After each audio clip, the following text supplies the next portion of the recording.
Exercice 26. Une source ponctuelle isotrope de 1 watt émet des ondes sonores. 1 watt, qu'est-ce que ça représente? C'est en fait la puissance de la source. C'est la quantité d'énergie qu'elle émet par seconde, énergie de type énergie sonore. Donc la question, en fait, il y en a deux. Quelle est l'intensité sonore mesurée à 1 mètre de la source? Et puis après, il y a la même question, mais pour une distance de 2,50 m. Alors, si on regarde ce qu'on a fait ces derniers temps dans le cours, c'était donc mardi, eh bien, je vous ai présenté ce que c'était que la puissance sonore, et donc c'est ce que je viens de dire. La puissance sonore, ça représente la quantité d'énergie de type sonore donc, que la source émet par unité de temps, et c'est donc une grandeur qui se mesure en watts. Ça, c'est une définition très générale en physique de ce que c'est que la puissance. Et puis, après la puissance, je vous ai parlé de ce qu'on appelle l'intensité. Alors, l'intensité, c'est en fait la quantité d'énergie qu'une onde, excusez-moi, c'est quelque chose qui est propre à une onde et non plus à la source. Donc, que l'onde, quand il y a un son qui est émis à partir d'une source, l'onde se propage.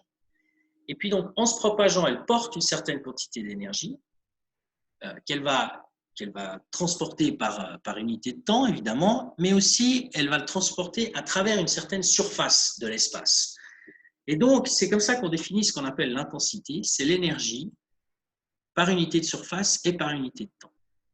Alors, comme l'énergie par unité de temps, c'est déjà la puissance, l'énergie par unité de temps, c'est la puissance, donc au final, l'intensité, c'est la puissance par unité de surface.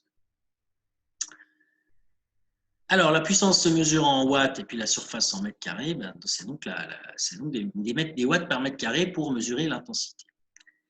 Alors, ce qui se passe, c'est que la plupart du temps, enfin pas la plupart du temps, mais souvent, il est difficile d'évaluer l'intensité sonore parce qu'en fait, une source sonore n'émet pas forcément de la même manière dans toutes les directions.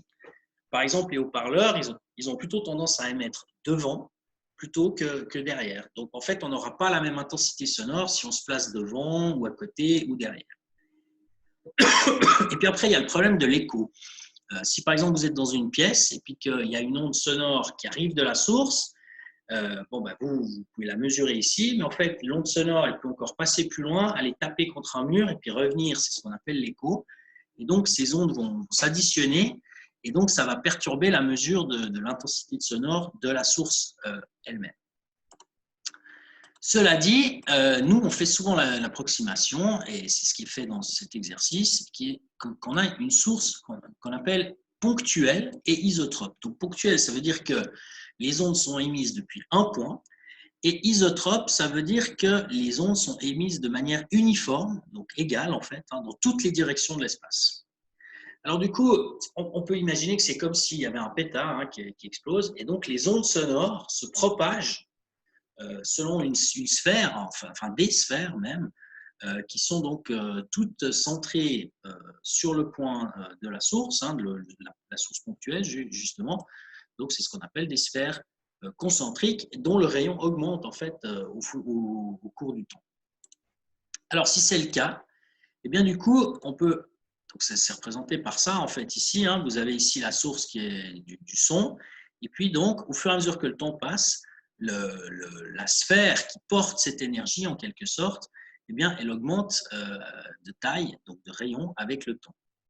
Alors, l'énergie qui a été émise au départ, eh bien, elle est émise au départ, donc c'est une énergie que l'onde porte, mais au début, elle porte cette énergie sur une toute petite sphère, puis après une sphère un peu plus grande, puis encore un peu plus grande, puis encore un peu plus grande.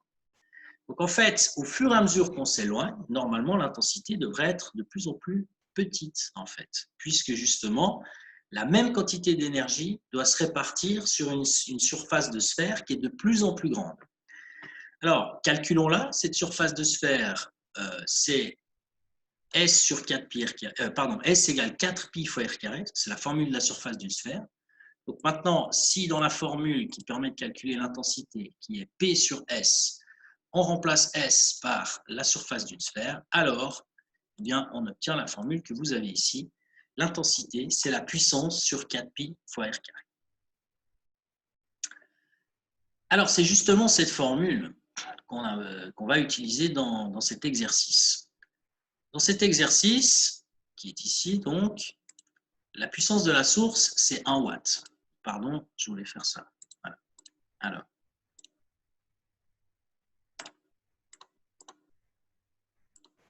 voilà. Donc, la puissance de la source, 1 watt. Ici, paf.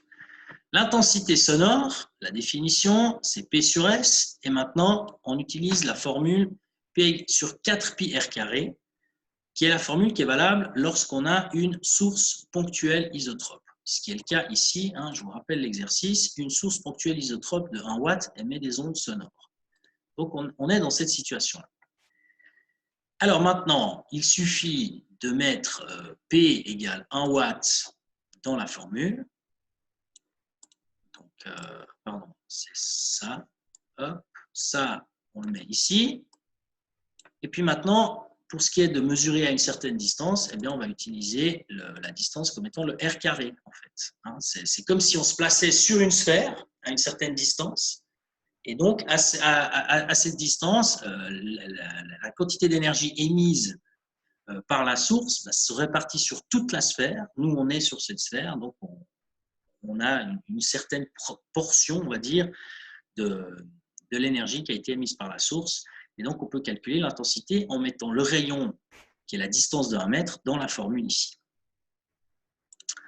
Alors, c'est ce que j'ai fait là en dessous. Donc, vous prenez la distance de 1 mètre. La puissance, c'est donc 1 watt. Vous faites 1 divisé par 4 pi fois 1 mètre au carré. Et donc, vous trouvez 7,958 fois 10 puissance moins 2, et donc on a des watts par mètre carré, qui est l'unité de mesure de l'intensité. Si maintenant on va à une distance qui est plus grande, 2,50 m, eh bien on fait exactement le même calcul pour calculer donc l'intensité, sauf que cette fois, donc on prend la même puissance évidemment, hein, ça c'est une caractéristique de la source, mais cette fois on change la distance, on prend une distance un peu plus grande, 2,50 m. Donc, on devrait avoir une intensité plus petite, et c'est bel et bien ce qu'on obtient, puisqu'on obtient 1,273 fois 10 puissance moins 2 watts par mètre carré.